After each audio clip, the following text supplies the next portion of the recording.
Hi there, this is Pat McDonald, your host for Vote for Vermont, where our tagline is listening beyond the sound bites. Today joining me in studio is Matthew. They came formal here. Matt Cota, Matt Cota, who's the owner of Meadow Hill Consulting. Welcome to the show. Thank you so much for having me, Pat McDonald. I've been Appreciate trying to being figure here. out, you've been on a few times. I You're have. my go-to guy on what's going on with... I never say no to Pat McDonald if she asks me to appear on her You show. don't, actually. That's really sweet. Thank you. Because you really are the only one I know. Not that you know all this stuff about clean heat, but you explained it in a way that I could actually understand it, which I think is a good skill to have. Yeah, well, the focus of my business is, my consulting business is working with companies that either sell vehicles or equipment that uses fuel, or the companies that sell the fuel itself. Right. We're talking about truck dealers, car dealers, heating contractors, heating supply warehouses for heating equipment, but also the people that sell heating oil, propane, gasoline, Right. diesel fuel, and the way that gets to market. And of course, as you know, we're in Vermont, in how we drive our cars, how we heat our homes, Right. is always a robust discussion. For sure. Not just in Montpelier, but across the state. Which has been going on for a long time. And you have it in your blood. I love that story. Could you tell people why you have it in your blood? I think it's so cool. Well, how great. my grandfather, or my grandmother, grew up on a farm in Stratford and married a young man in 1930s from Bells Falls, who they started the first 24-hour gas station in Vermont, Cool. in Bells Falls, Vermont, which was a thriving metropolis back then. I mean, that's where all the milk came in from the hills of Windham County, and then the railroad took it to Boston, and so it was a boom town back then. Not so much anymore. Right. The mills have closed, which really drove that economy. But that was a good place to start a 24-hour gas station. He then made it into a kerosene delivery business, then a heating oil, and then his grandsons turned it into really a full service, all fuels and equipment. So That's so exciting. That would make a very interesting book.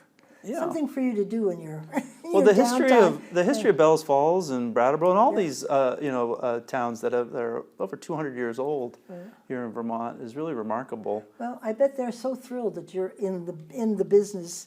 Maybe not pumping gas, but you're here. Yeah, well, I enjoy it very much, and I understand it, and I've sat in their kitchen tables, not just them, but all across in their garages, and heard their concerns, and I honestly, it's very rewarding work to work for people who work, people that know how to fix an engine, people that know how to get a heating system placed, people that when they see a car in a ditch know how to get it out of the ditch, not just to call 911 or AAA. Right. So people that know how to change a tire, fix a heating system, and drive a tractor trailer truck.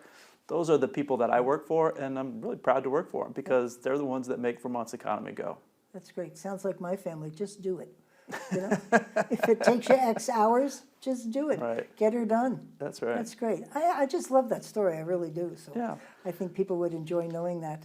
So we're going to talk about a lot of stuff since you've been on. Let me just read you a little bit about Matt's background because he probably wouldn't share all this stuff. Matt is the owner of Meadow Hills, which a Montpelier-based management and government affairs consulting firm, and he's a lobbyist for the fuel industry and for the automobile dealerships. Meadow Hill helps trade associations navigate Vermont's businesses, political, and regulatory landscape. Matt is a former journalist with a master's degree in public policy and more than 16 years of experience managing nonprofit organizations. And on your website, you have got a list of so many businesses that you help. Well, they're all nonprofit trade associations representing businesses. I don't represent any one business, but a group of businesses as they're aligned as trade associations. And there's a brand new one called the Vermont Transportation Energy Network. And I saw that. I heard that. So that's... Yeah, and really the nexus behind this was what we just experienced over the past 6 months. Well, really the past couple of years, but last 6 months it really got to the forefront, people's attention, which is the EV mandates, which are gone. Right. Well, for now. For now.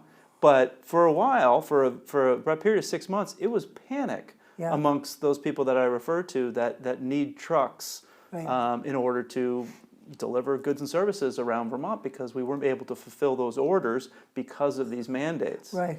You're too And busy plugging in well, and trying to charge well, up. this really became what we realized together was really an education and communication deficiency. So we banded together where there was 15 different trade associations Right. representing everything as diversion as the construction trades to dairy haulers. And once you explained why aren't I able to buy a truck, and you explained, well, there's this California regulation that Right. Vermont adopted 2 years ago. It is now taking effect. And manufacturers of Class 4, Class 8, you talk about the tractor trailers, talking about not pleasure vehicles, but Right, tools, right. trucks. They're unable to sell those in Vermont unless they sell a percentage of electric vehicles. Problem is, electric vehicles are neither here nor there. They're in terms of the trucks, in terms of the heavy duty. No, don't think about the pickup truck Right, that right, you right. take the garbage We're to the talking dump. trucks. Talking about the trucks that haul garbage, that haul Right. fuel, that haul timber, that haul milk. Those simply aren't available at scale in order to come to grips with the regulation. Right. So what's their choice? Well, you either go out of business and declare bankruptcy. That's not what we do. No, we work. we work. So you have to buy a used vehicle. Again, you want to buy new. If you have Right. the funds, you want to buy new because you'll be more efficient on the roadways, Right. more safer, more technology. So people are left with even having to buy a used vehicle or to domicile their vehicles in New Hampshire where there has no such regulation. Oh, wonderful. So you're facing these Vermont companies facing, I don't want to go to New Hampshire, Right. but if that's the only way I can buy a truck, I'm left with few options. That's I don't want to buy a ridiculous. used, right? So then we would get the feedback and saying, well, why can't they just drive an electric vehicle? And you'd have to talk to farmers, and farmers would say, listen, I have a truck that goes from Newport, Vermont, Right. and we all know where Newport, Vermont Right. is, the northeast corner near Canada, all the way to West Springfield, Massachusetts, where the Agrimart facility is. And it makes that trip, 440 miles, every day, 365 days a year, because cows don't take weekends and holidays off. Right. Right. You got to milk them. And when I explained, well, you can't get a new tractor trailer truck under this rules because your manufacturer needs to sell 10% electric in that model year. He says, but even if it was available, Well, you just put a caveat, 10 in that model yeah, in year. 2026. So what happens? So these electric vehicle What the- mandates, which again have been paused, they're not in effect Yeah, now, right. but they were in effect 6 months ago. What have required the manufacturers to deliver 10% battery electric tractor trailer trucks in model year 2026, which you can buy model year 2026 now. Right. And then 35% battery electric vehicle pleasure vehicles. So those are the light duty vehicles like Right, cars and right. light duty pickup trucks. So these are the mandates that quickly scale up. And for someone who just needs to buy a sedan, yeah, you would have more choices in terms of electric vehicles on the road, but eventually it would be all electric vehicles And available. for this farmer going back and forth, how So- many times would he have to stop with an EV to charge up? So to keep- problem number one is an electric tractor trailer truck, if you can get it, Yeah, is about 3 times as much as the diesel powered one. excellent. The second part is it has a third of the range. So you need 2 of them, plus 2 drivers, plus 2 insurance, plus 2, plus all the I love tires our and all legislators. So that becomes very expensive, obviously, and unworkable. And I think there was universal agreement that, oh, this thing has come before its time. So that got put on pause, as well as the electric vehicle mandates, because for a car dealer, now a car dealer in Burlington, say, well, my manufacturer has a lot of good electric vehicles and 35% model year 2026, that might be a doable. But if you're in the Northeast Kingdom or some of the rural area states where your customer base is not buying electric, they're buying trucks. Right. They're buying, yes, they make electric trucks, but the reality is that it was pushing consumers, Vermonters, to go across the river to purchase Wow. there. And so it just seemed like if you wanted to sabotage our economy, Yeah, that'd be enforce this rule. Thankfully, Governor Scott pushed pause. He said, this thing, good intentions, but it's before its time, let's hit stop. And then what happened in about 6 weeks later is President Trump said, no, you No. can't do it. right. So what's happening now is, to get just caught up to when I was last here, for those viewers that only get their news from you, which is we had this mandate. It was causing real problems and real concerns. Enough coalition of voices said, hey, a minute, this doesn't make any sense. Not just the people selling the fuel or selling the trucks, but the people that buy the fuel and buy the trucks. There was press pause. Then President Trump he said, put it into it. But it really illustrated to me what was necessary, which is when we think about trucks that travel the road, they really represent only about 5% of the vehicles on the road, those heavy-duty trucks. Only 5%. The vast majority, 95% of the trucks, of the vehicles registered in Vermont are what we call light-duty vehicles. They include your sedans, your station wagons, your SUVs, your crossovers, and your light-duty pickup trucks. So it's only about 5%, but it represents about 20% of the fuel. And when people ask that, I always say, well, because trucks are tools. A truck can work all the time with different drivers, whereas you might have a two-car family, but you're only going to take one car when you go to the movies or to the grocery store. You're not going to take two, but trucks are tools. And the reality is all the people that depend on trucks, whether you're distributing beer from the local brewery or drinks or any goods or services that are made or manufactured or are consumed in Vermont, but also including our agricultural and forestry products such as milk and cheese and logs and lumber, all that stuff, and fuel. There is no electric alternative for those. You and I can choose, depending on our lifestyle, whether we want to buy an electric car or a gas-powered car. Or a hybrid. But for someone that plows snow or someone that moves logs, there is no electric option that is practical or affordable, or both. So the reality is that type of education and communication, we realize it would really be better if it came from a broader coalition. So we created something called the Vermont Transportation Energy Network, and you can learn all about it on our website, vermont10.org. That's vermontten.org. And the whole goal there is to provide understanding that the way we move our bodies, our people, our goods around the state is going to change. It always has, right? We're going to get more fuel-efficient vehicles. We're going to get different types of vehicles, different powertrains, hybrid, plug-in hybrid, electric, CNG, all these different types of ways that we can move throughout the state. But how critical it is to our economy that we have that infrastructure in place. You know, I would get questions in the State House, and they'd say things like, Matt, I'm worried that, what's going to happen in 5 years with all the gas stations throughout Vermont? And I said, what do you mean? They said, well, I drive an EV. This is a lawmaker saying this. A lawmaker saying, well, I drive an EV, and everyone I know drives an EV. And I said, that may be true, but remember, 97% of the cars on the road still need gasoline. And our sales of gasoline have not declined the way some people have predicted. They have remained steady. Now, they're not as high as they were pre-COVID, but they are about the same as they've been for since COVID happened. And that's not because EVs aren't, obviously you don't need to get gasoline if you're plugging in. However, the reality is that what has caused more decline in gasoline sales, and as you know from your days in state government, gasoline means money for the transportation fund, that's an excise tax. What has caused the decline is not EVs. The decline in gasoline consumption and gasoline taxes collected is more of the commuting patterns of people. Pre-COVID, pre-COVID, the idea of work from home was rare. Now it has become commonplace. And certainly a function of the work from home movement, which not everyone can participate in.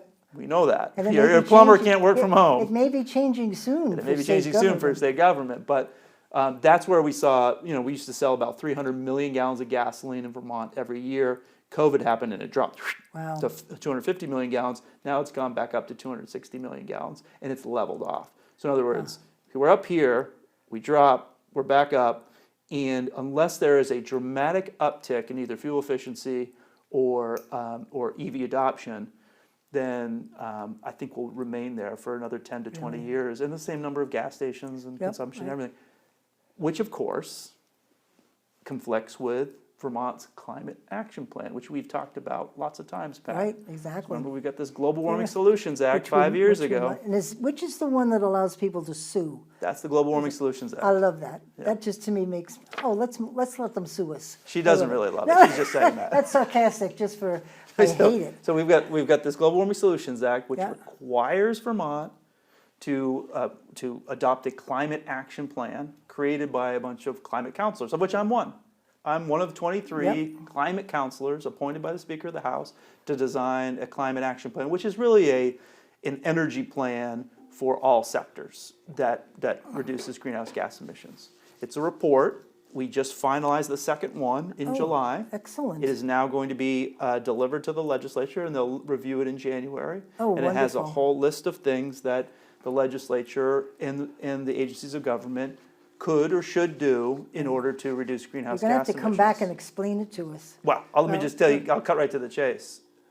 There isn't a prescriptive, there's lots of things to do in there, but there's nothing in there that says if you do all of these, we will reduce greenhouse gas emissions in an amount commensurate with that 2020 law, which is 40% below 1990 levels by the end of the decade. No. Getting there means we either gotta significantly reduce our population or just stop driving and heating. But Now, we kind of need to drive and Did heat. we do this to ourselves, or did the feds do this to us? No, it's all us. It's all, we did it to ourselves. It's all We self-inflicted. found the problem, and it is us. Great. So there have been efforts to take away, not to discount the goal that we should be more efficient, but to remove the private right of action, to allow all these lawyers to flood our state with their lawsuits and tie up all the lawyers for the state. Remember, it's the state that has to defend itself. Right. So the Attorney General and the And lawyers we pay for it. Yes, we do. The lawyers, and they're not doing other things while they're doing that. Yeah, So, right. I mean, that's the other Oh, point well. of it. It's not just the cost of the attorneys in order to do it, but it's also what they're not doing. And then, of course, if the other side wins, they get their legal fees paid. And if you think about it, we're almost set up for failure. If you want us to reduce emissions by 40% by the end of the decade, and we're essentially flat for the last 5 years, who pay taxes, who can to take that off their tax bill. Yeah. So we suspect that not just in Vermont, but all across the country, electric vehicle sales will see a big uptick in August and September from consumers who recognize that tax credit's expiring, that if they want to get an electric vehicle, there's no better time to do it than sure. now, That's a because lot on of October 1, that goes away. With it, have some other rebates and incentives gone away as well, including, but the big incentive, what we like to say, in order to get people into electric vehicles, the biggest incentive is the upgrade of their existing system. It's very difficult to convince someone to buy an electric vehicle if they don't have a service panel in their house that allows them to have a level 2 charger, and even more, that they have a dedicated parking space in front of their house. So for renters that don't have that, for people that don't have a garage, or people that live in rural areas with outdated service panels and electrical infrastructure, or without a level 2 charger, it's really difficult to say, well, there's a public charger, 10 miles down the road at the library, good luck. Do you know what happens? Not that I know this personally, but if you happen to bring home an electric truck from your office, just saying, and you go home and your husband's not around, so you plug it in. Oh, yeah. When you walk in the house, the whole house goes, Oh, no. and the breaker goes. And then you have to reset the service panel. Yes. Yeah. So that's so a what lot happens. of a lot of our home, we have a very old, not just Vermont, but Maine and New Hampshire and upstate New York, old building stock. Most of our homes are hydronically heated boilers. They don't have central ducting. No one had air conditioning 30 years ago, but everyone wants air conditioning now. And if we're eventually going to have more electric air conditioning, more electric heat pumps for the winter, more electric cars, all these homes, it's not just the poles and wires that you see on the interstate. It's the wires and the service panels and the electrical infrastructure within inside your house. There's a cost to it. It's not something that you certainly can overcome, but we need electricians to install it because you're dealing with live wires. You can't have a handyman do it. You need a licensed electrician, and they're in short supply. And then get them on your calendar now. And then there needs to be the infrastructure in order, and the service panel, all the equipment that needs to do that. All is achievable. It just takes money, people, and time. Well, and I don't know if you know Meredith Angwin. Yeah, She's sure. Meredith. Sadly, just left Vermont. I'm very upset about no. that. Yeah, she went to New Jersey to be by her family, so it's a good thing. But she says if we keep this up, there's going to be a lot of rolling blackouts because it won't meet the demand. Well, I'd really like to hear what Meredith thinks about what we're seeing in this space. So again, back to the Vermont Transportation Right. Energy Network. Our goal through all this is working with our partners, whether they're hauling milk or lumber or selling fuel or selling trucks and cars, to understand where we're at now and where we're going. And one of the things that when we bring in experts to talk about where we're going Right. is the reality that there's really now a fourth use of energy in our country and around the world. So the first use of energy was to create light. So we use kerosene light, we use electric light, and that was the first real demand for electricity and also for light through kerosene. So then it was heat, right? So instead of burning wood, they started using oil and gas and other things and coal. And then it became transportation. So those are those three. So light, heat, transportation. But now we have a fourth use of energy that is really has potential game-changing effects, and that's for data centers. So all of that, all of this stuff that you keep in the cloud, all these data centers they're building all across the country, not in Vermont, but where they're building them, you're seeing a tremendous thirst for electricity. Right. Artificial intelligence. I was just going to say AI. It is driving demand for electricity to the point where some of the the backup for the backups is always diesel fuel. So the power plants that burn natural gas, when they don't have enough natural gas, what do they have? They have diesel fuel backups. When the electricity goes out at your home, you either have a propane or you have a diesel generator that makes sure your lights stay on. Those data centers have those types of backup systems because without it, they're unable to process all that information. They are energy hogs. So we're looking at a world in which we have these needs still have needs for light, heat, and power, and light, heat, and transportation. Right. We have this over the last 25 years. We've had this political movement based on climate change, based on energy efficiency, that says let's move more of our power supply from traditional coal and natural gas and oil to wind and solar and hydro. And then let's transfer our transportation and our heating sectors to electricity. Right. But then as we're in the sort of the middle of this transformation, as they say, up comes this new thing called artificial intelligence.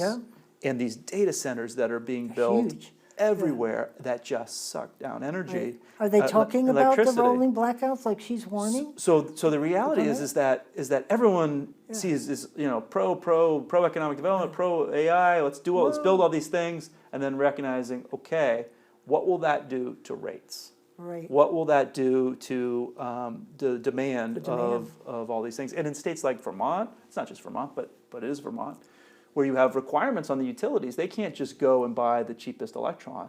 They have to buy the electron that comes from a renewable power source. That's the renewable energy standard that Vermont has. So you're at the same time where the energy policy and the climate policy is pushing for more electrification. We have these cost drivers on electricity, no matter where the electricity comes from, and then you have these other restrictions that require it to come from renewable resources.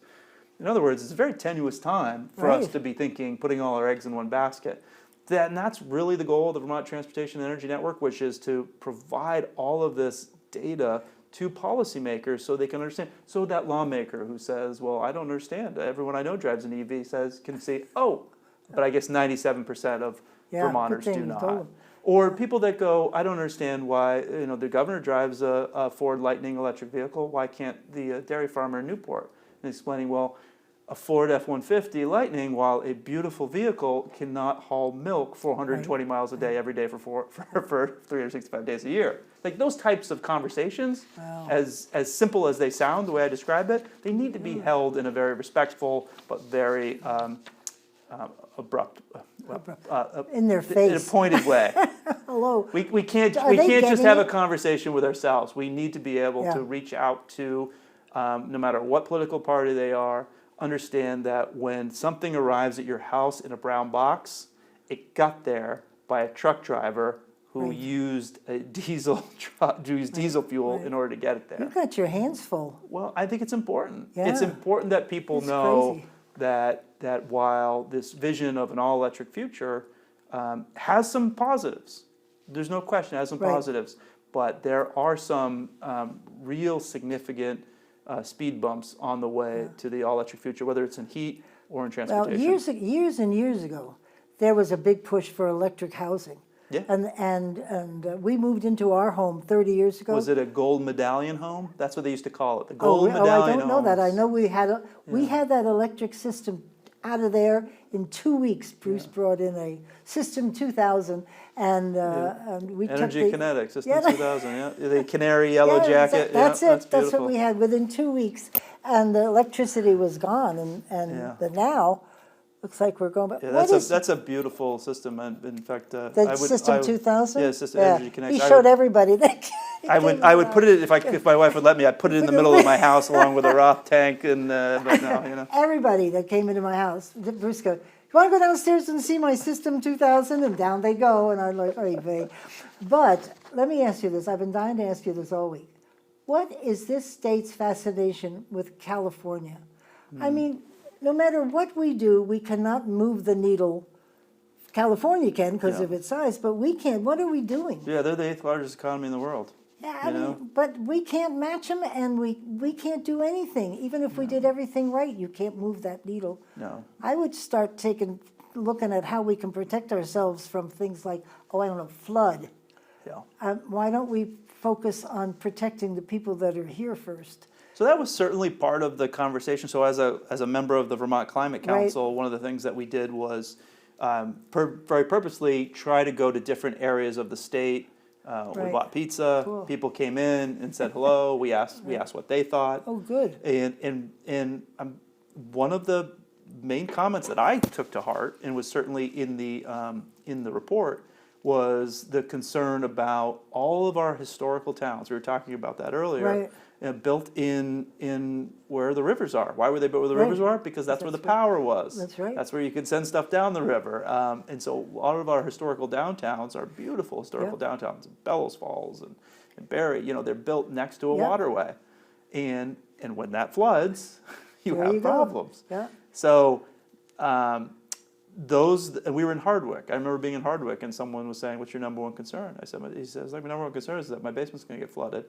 Yeah. And there's not going to be resources to ensure that we can protect against the next one. It wasn't about, am I going to get $100 off my next Mitsubishi mini split heat pump? It was, how do I make sure my base? And the reality is that there has been a conflation saying that, oh, well, if you do this, if you buy an electric vehicle, it means that we won't have climate change. And that's so not true. Yeah, it's wrong. Yes. If everyone did this, if all fossil fuels went away, but that's not the reality. Vermont is so small as a consumer. Yeah, we can't do anything. So you have two things happening at once. You have some people saying that we just need to follow California because they're smarter in California and they do it better. Not. And then you have another opinion, which is we need to create our own bespoke climate policy, and then the world will watch us and emulate us. And that's just so. Both are wrong, I think.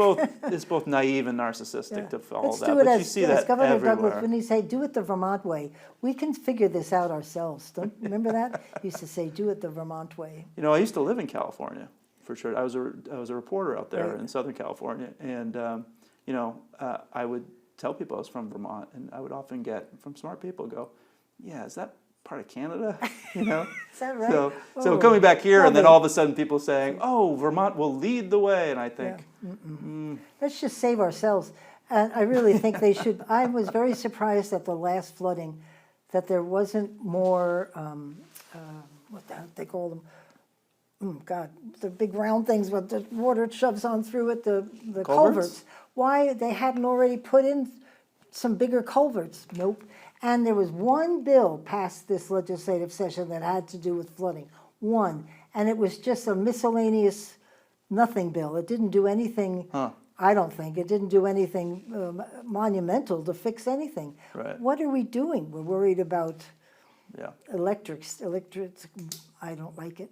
I wish they would get serious. Well, let me just say this, and this is part of the message in the Vermont Transportation Energy, which is electric vehicles have unfortunately been politicized. And I say that with all due sincerity. It's like there are car dealers who want to sell electric vehicles, convenience store gas station operators want to sell electrons. Right. I've driven electric vehicles.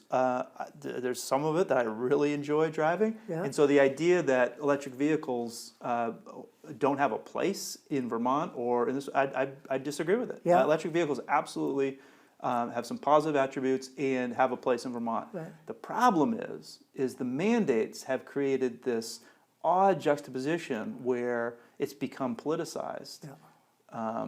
Where someone who has an electric vehicle and then has a bad experience with it, maybe they don't have access to charging. Right. Maybe they've had a bad experience with it, and then because it's a mandate, then they become anti-EV evangelists.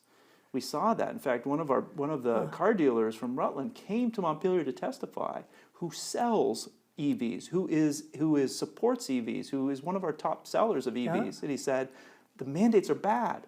And they were confused because they said, but you are our top selling EV seller. Why would you say that? He goes, because it's creating these anti-EV evangelists where there doesn't need to be. You know, you might like a red car, I might like a blue car, the producer might like a gray car. That's fine. It should be as simple as that. Right. But instead, it's become politicized, and there's EV drivers and non-EV drivers. You talk about hybrids. I really think there are a lot of different manufacturers that see hybrids as a really positive step in the right direction. I would consider buying one of those. Because what you have with hybrids is you have the best of both worlds. You're spending less on gasoline because it's hybrid technology that increases your miles per gallon. The plug-in hybrids, you are, for the small drops, you are essentially running quiet. You're running on electric battery, but you are never without at least a smaller tank that can get you to the next stop. Right. So particularly in Vermont, and particularly with the type of cars that Vermont's bought, which aren't cars, which are CUVs, SUV crossovers, sport utility vehicles, those types of vehicles, the hybrid technology makes a lot of sense. But it doesn't fit the EV mandate, right? But we could change those, couldn't we? We I'm could just change this. saying. We just got to stop following California Right. everywhere they tell us Thank to you. go. And we could right-size both our transportation policy and our energy policies that focus not on what California's doing with the latest trend there, but focusing on what we actually need and what would improve the That situation for sounds the like a average movement Vermonters. that we should start from the ground up. Yes, Telling these guys in absolutely. January to get it together. Absolutely. Now, you said you liked driving one. How is it different feeling-wise than my car? It's Is it smoother? It's the pickup. So when it's the be able to you step on the accelerator and you go. I mean, it is. That's new since I first drove one, because you went as a battery. Well, they have made improvements Yes, since that. because I said Governor Dean wanted to make all the cops, the law enforcement, drive these cars, but you couldn't go. Yeah. You just slowly. That technology has improved quite a bit. I think that's a good thing. Yeah. What it lacks is you don't have as much carrying. Like, there's a reason why those tractor trailer trucks are diesel and not gasoline. Right. Because diesel packs more energy and it can haul more weight. Yeah. Electric, you have the same problem, which is difficult. Well, Governor Scott will tell you the EV Lightning that his team drives him is an excellent vehicle. But you're not able to haul as much as you are if you had a F-250 diesel engine, F-350. So for those that need to haul equipment, and sometimes it's a snowmobile, sometimes it's a camper, sometimes it's lawnmowers because you're in the landscaping business. Like for those, like EV is not even a real. Interesting. It's not possible. It doesn't. Now it's not possible. For some, an EV does not fit their lifestyle. Right. If they're in sales and they put in 300 miles a day and they've got to make lots of stops and they don't have a charger at home, for them, that doesn't fit their lifestyle. But for some, it just doesn't fit their actual ability to make money. If you're hauling milk or lumber, it's not, should I choose the EV or the diesel? There is one choice. It's diesel. Now, that could change. There's something called hydrogen. CNG, compressed natural gas. There are other types of powertrains and fuels that can do what diesel does, but there's a reason why Rudolf Diesel invented this engine. Real person's name. Yes, it was named after Rudolf Diesel. And because this engine has been around for 100 years, and this fuel has been around for 100 years, I think it will be around for another 100 until there is a replacement that can pack as much energy into such a small size as diesel fuel does. This is so cool. I just looked at the clock. I have Did we talk too long? No, I think this is so exciting. I had 3 pages of questions. I'm going to see if anything I wanted to. Well, you're going to a heat show. Oh, I just came back from that. Oh, you did in Boston. I left early to come to your show. Are you serious? Yes, I do. What a good guy. Yeah. But you were one of the keynote speakers. Was Yeah. this what you were telling them So about? the heat or what show, were- so taking off the transportation hat and Right, putting put on on the the heat. heating, Yeah. the heat show is a national conference in Boston that talks about the different policies related to heating one's home. Oh, home heat. Okay. Yeah, home heat. And it wasn't that hot in Boston either. It was we had a cool day in That's Boston. good. Boston can be, with the buildings and stuff, a little hot. But there is in Vermont and in Massachusetts, New York, Maryland, there are policies in place to change how we heat our homes. So in Vermont, it took the form of the Vermont Clean Heat Standard, which is something I've talked with you about Right, at length. It's right. been a proposal that was in the original Climate Action Plan. It's in this new Climate Action Plan. It was litigated through the Public Utility Commission over the past 2 years. It was delivered to the legislature for final adoption. The Right. legislature did not adopt it. So essentially, we did all of the work, all of the analysis. I'm sorry, they have got to grow up. It was left on the hands of the legislature to approve, and the legislature said, no, thank you, thanks for your hard work, but it's not right for us. So we have a climate action plan that requires a clean heat standard. We have a clean heat standard that was delivered, but it is not law because there are a couple of fatal flaws with it. So what I did was I went to Boston, and there's someone from Massachusetts explained what's happening there, someone from New York, blah, blah, blah.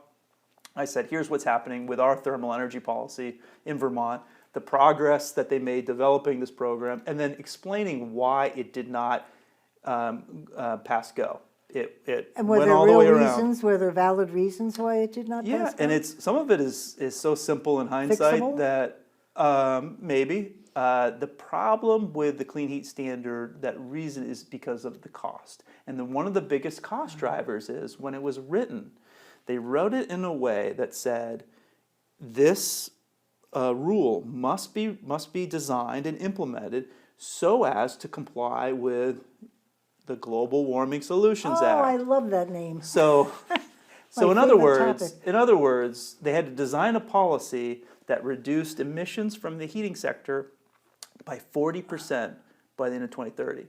So it's like if you told me, Matt, you need to lose 200 pounds in the next 5 years, I'd say, well, I'd be all skin and bones. I wouldn't be alive. Right. So rather than saying, why don't we just eat salads and do a little bit better and improve your BMI and your weight index and get you to a point where you're a little bit healthier.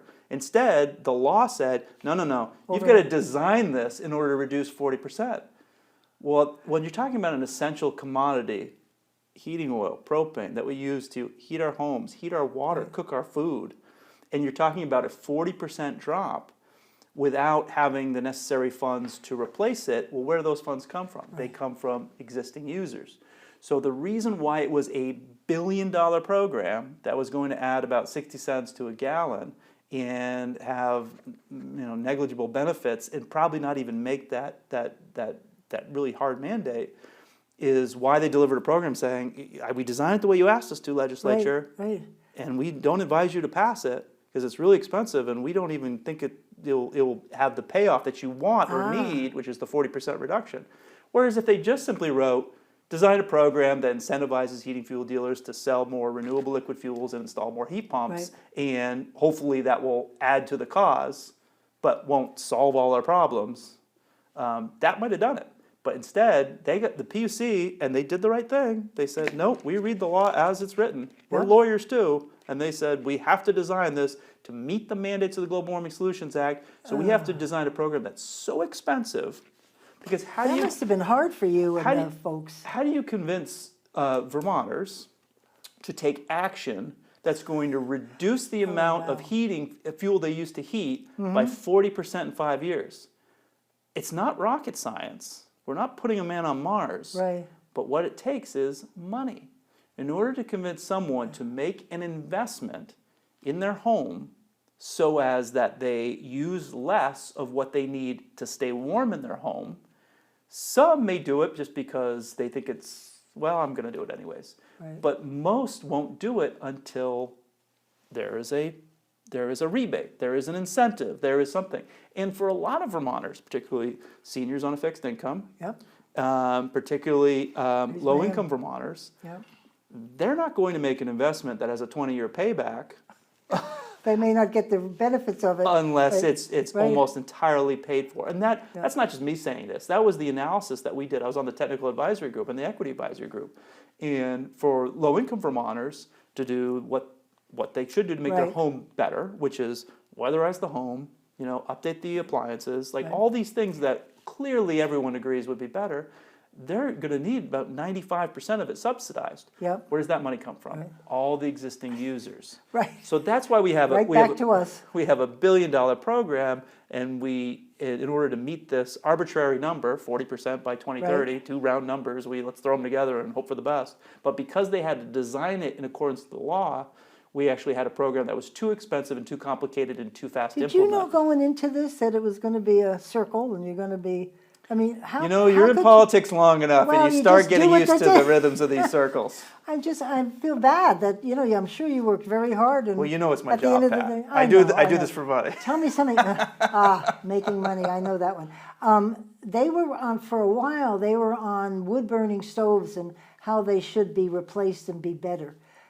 Did they get off that? Like, are they going to come into my house and tell me to? So no, you Dump the- can burn wood in your house all you want. The issue with wood burning, and this is I mean, some of your viewers, this is the more contentious issue, was over our discussions about wood. Yeah, So- I remember that.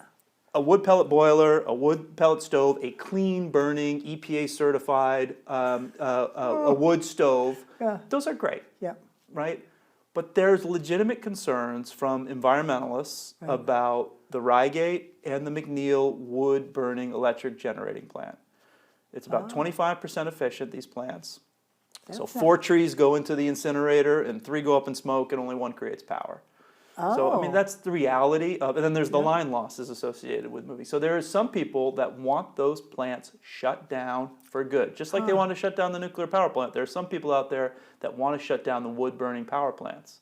Now, the wood-burning power plants are really important for our electric portfolio, and these utilities that own the plant can then sell that as renewable energy and get a higher premium for that. So they don't want to close it down, but some people do. Then you have those outdoor wood boilers, which if you've ever had a Right. neighbor with an outdoor wood Yeah, yeah. boiler, you know those things because you can see it Right, from a coming- mile right, away, exactly. and it's black smoke coming. Right. Very inefficient. I mean, they'll burn anything. You could throw anything in there and it'll burn.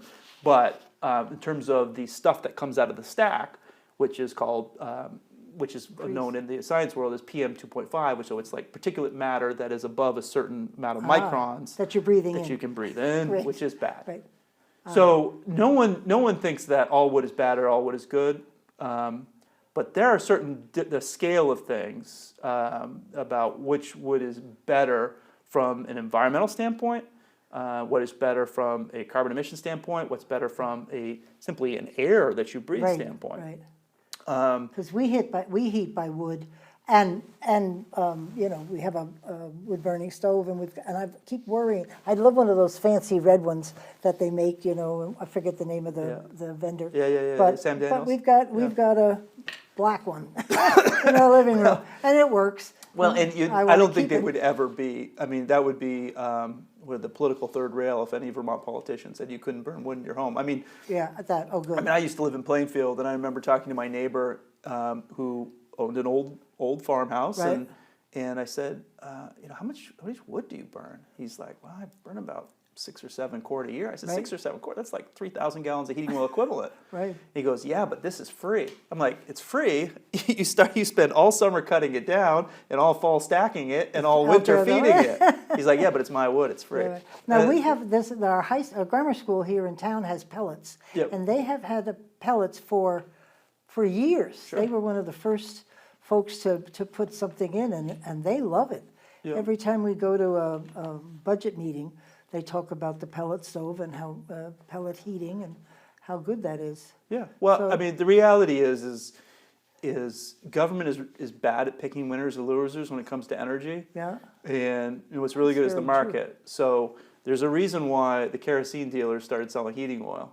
There's a reason why, or the coal dealers started selling kerosene. There's a reason why the heating oil dealers got into propane and wood pellets. They don't own an oil well.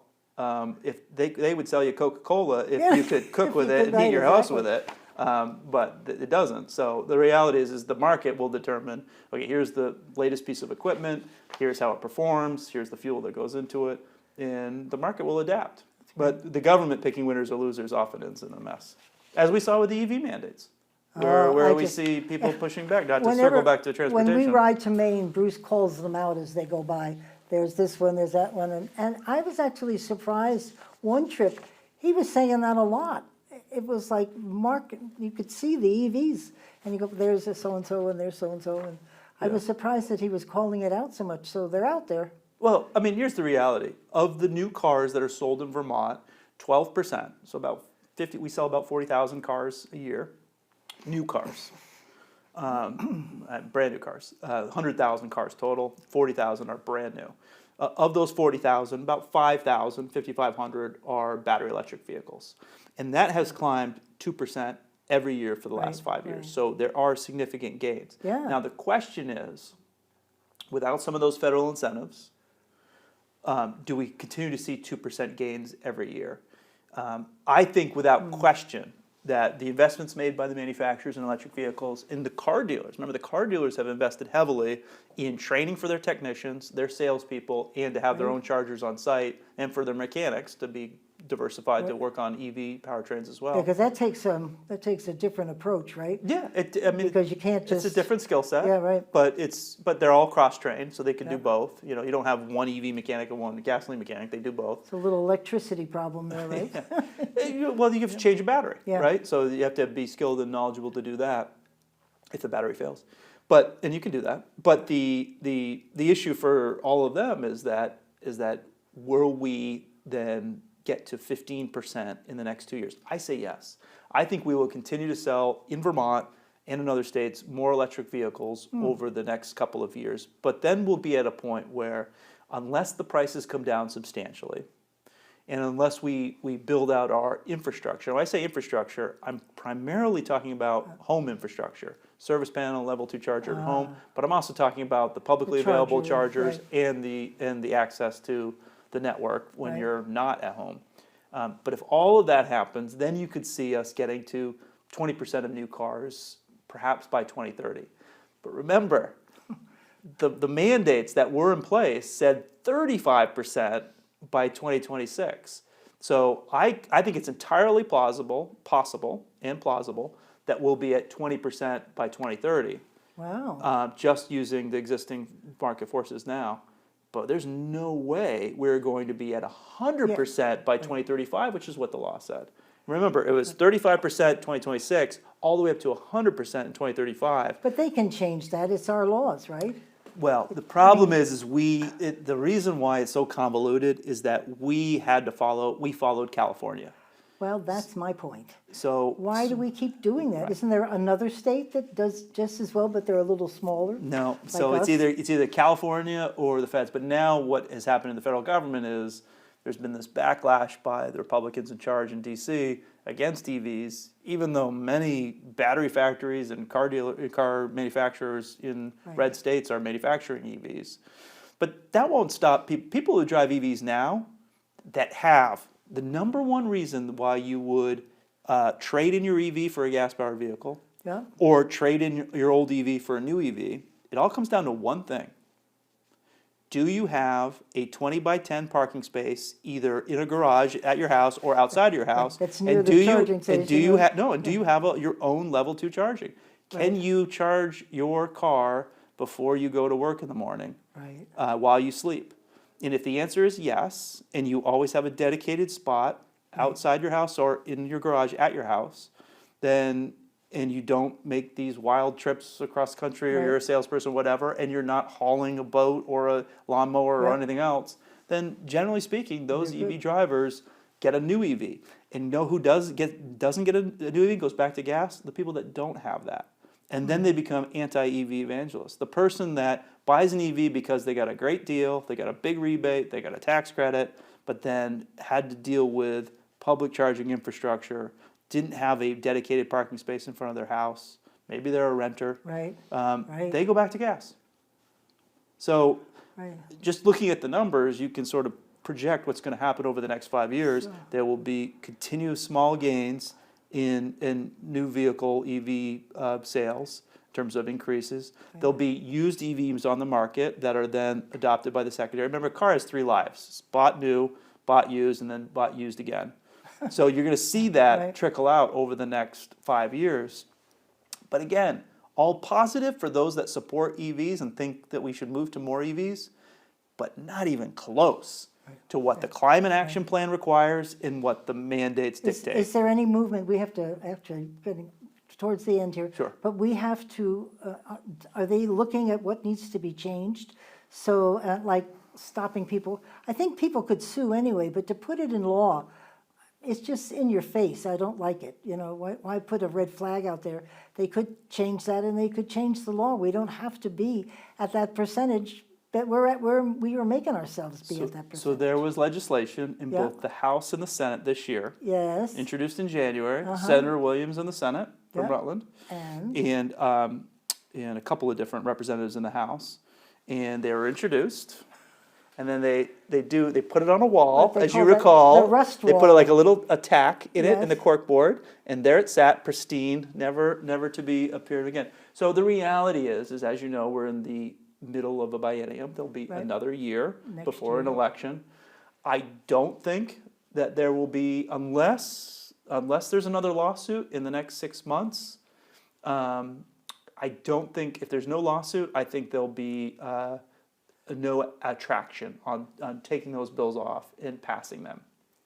However, if there's a different outcome in the Right. November 2026 election, and there's a different group of lawmakers, they might say, you know what, that actually has merit. Or if there's another lawsuit that's filed in the next 6 months against the state of Vermont, and people go, what, we're still paying for Right. lawyers to defend us against a law that was created by our lawmakers? Like, then there might be some movement to say, let's just temper this a little bit. I hope so. But you often find difficult, especially in election years, moderating that. I mean, I've been doing this 20 years. I've been Yeah. working inside the State House for 20 years now, both as a reporter and as an advocate. And I can tell you, the even number years are always special. The odd numbers Yes, years, right. everyone Yeah, comes in with right. enthusiasm because it's a fresh group Right. and new bills and everything's, I'm going to got the- fix this place. Yeah, I'm going to fix, Right. and then the even number of years, there's more election political years. action Right. than there is anything. And, Well. and bills are introduced in a way to set up, what's going to happen in November. Well, if we can help you, you're going to have to come back because I have 3 pages of questions, and we're only on the first page. Well, thank you so So, much for you're so great. letting me talk about the transportation energy. Something I I'm really love it. passionate about because, again, it's about working with coalition partners, with those that rely on trucks, which is a lot of people Yeah. in Vermont Well, that that's it. rely You've on got trucks. a groundswell here. You could get them all talking to legislators. Yeah. Do you have a And- legislative day set already? Or And we're working on it. And some of Yeah. it having the dairy farmers Yeah. and the manufacturers Perfect. and the lumber people and and the forestry people realizing, oh right, we need some basic understanding of common set of facts rather than saying EVs are all good, EVs are all bad. Saying okay, EVs have a place, but here's what we need right now: diesel-powered tractor-trailer trucks to move milk There and you lumber go. to the market. I'm with you. It sounds so if simple. we can help but you at all, let me know. I appreciate that But very much. Thank you seriously, so much, Pat. Thank you all for tuning in. It's fascinating. I'm very excited. I've got things to think about now. Okay. Well, thanks for you. having me. Yeah, thank you very much. We'll see you next week. And in the meantime, keep listening beyond the sound bites. Pat McDonald signing off.